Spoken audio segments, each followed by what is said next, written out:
Hello everyone and welcome to another edition of Sunday Morning Manager. I'm Sev. I'm Heffy Wiggle. Thanks for joining us. You're a liar, Heffy. You're a liar. You lie. Why must you lie? Oh, well, you know, I'm trying to be gainfully employed by the media of Toronto, so... Yes, as you can no doubt guess, we're talking about that rotten, no-good liar Ron Wilson. Or is it the no-good, rotten liars in the media? I can't really tell.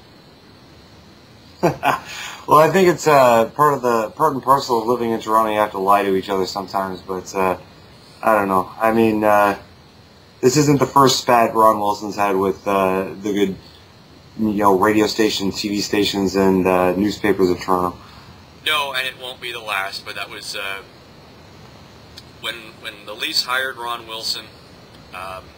That was one of the things I was looking forward to the most, was having a head coach who was not afraid to go head-to-head with the legendary Toronto sports media, who, apparently think that the hockey world rises and falls by their whim, and having him snap them back every once in a while is kind of amusing, because really, it was a non-issue. Friday night, Gustafsson was going to start. Saturday night, Reimer's going to start. What changed? Well, nothing, really. Reimer felt healthy, so they decided to switch goaltenders. I mean, there was no big secret, really, and for everybody suddenly to act all offended because he didn't tell them Friday night. I mean, it has nothing to do with the fact that Wilson changed his mind. It's the fact that none of them got the chance to scoop the other guy on who was going to start. Well, the issue is here that, no one else thinks it's an issue except for sports writers, and just because they felt offended. But, I mean, you start the guy who's going to get you the win, and they felt Reimer was going to get them a better win, or was better chance to get them a win. And Ron Wilson was his usual crusty self. I mean, nothing changed here, except that the sports writers just, like you said, couldn't get the scoop. Yeah, and we've seen this time and time again when it comes to the Toronto media. They will make a mountain out of anything and then get all upset when somebody calls them out on their crap. And it's unbelievable, really. I mean, because they always put themselves forward as being so professional and so upright in their reporting and in their standards, and then they start crying a little because there was a change in the lineup. I mean, it wasn't last minute, for crying out loud.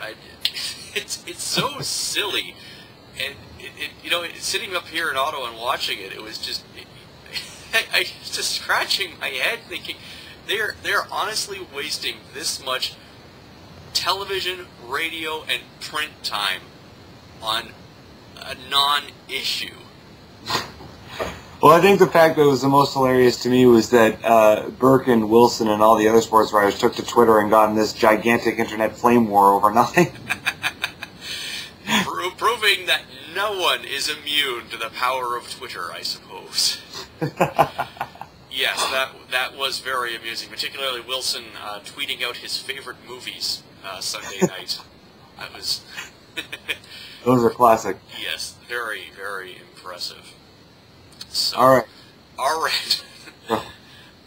I can honestly tell you I'm giving you the God's honest truth when I say I don't care, but it was funny. Yeah, it was hilarious. It's so rare that you can find such quality unintentional comedy from the world of sports. Very true. So, Sip, gigantic sale happened this week. Leafs now owned by Bell Media, Rogers, and Larry Tannenbaum. What do you think? Richard Petty's gone. That's good. Definitely.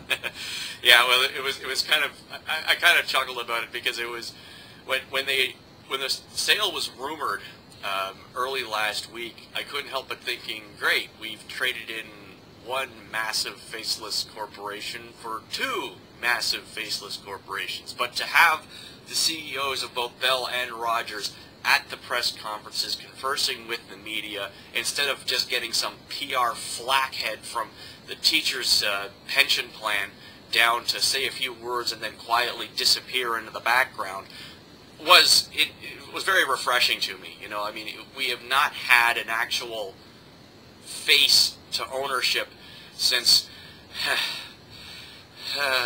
Pal Hal, may he rot in pieces.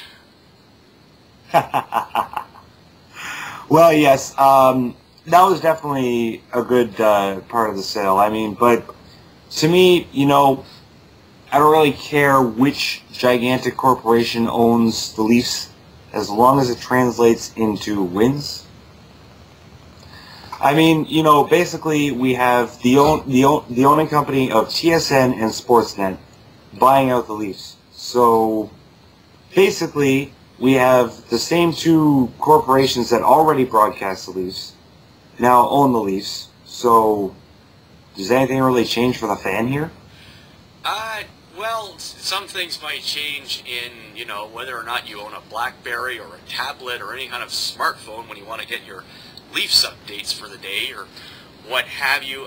In terms of how things change, honestly, I don't know how anything could change, you know, unless they're planning on hiring more coaches or more scouts, because I don't know if Monday morning, if you're watching the stream on MapleLeafs.com of their practice, they have a lot of coaches, you know, and the team already spends a ridiculous amount of money on player development. I mean, how many coaches, former NHL level coaches, do they have working with the Marlies right now?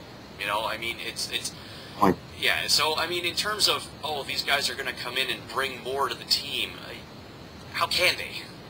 You know, I don't see that happening. I think really when it comes right down to it, what we're going to see with these guys in terms of translating it to wins is, okay, Brian, you've had all this money, you've had all these resources.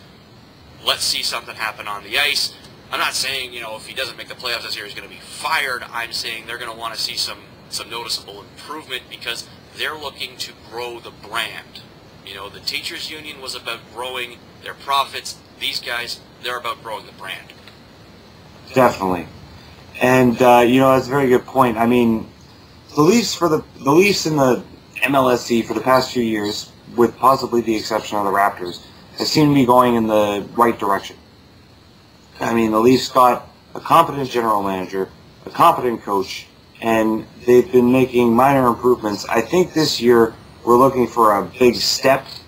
And if we don't make the playoffs, Brian Burke may not be fired, but you think Ron Wilson's going to stick around?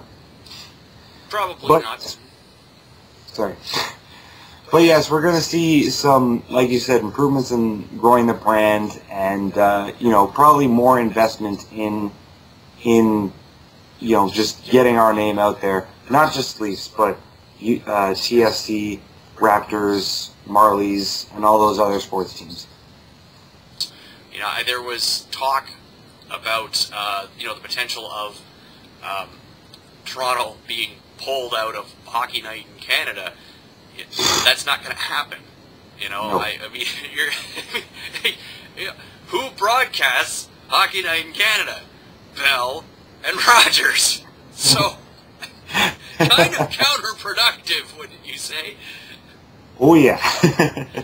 Well, I mean, when I heard that reporter ask that in the news conference, I was just kind of like, really? You're honestly asking if Canada's most popular sports franchise is going to pull out of Canada's most popular TV show?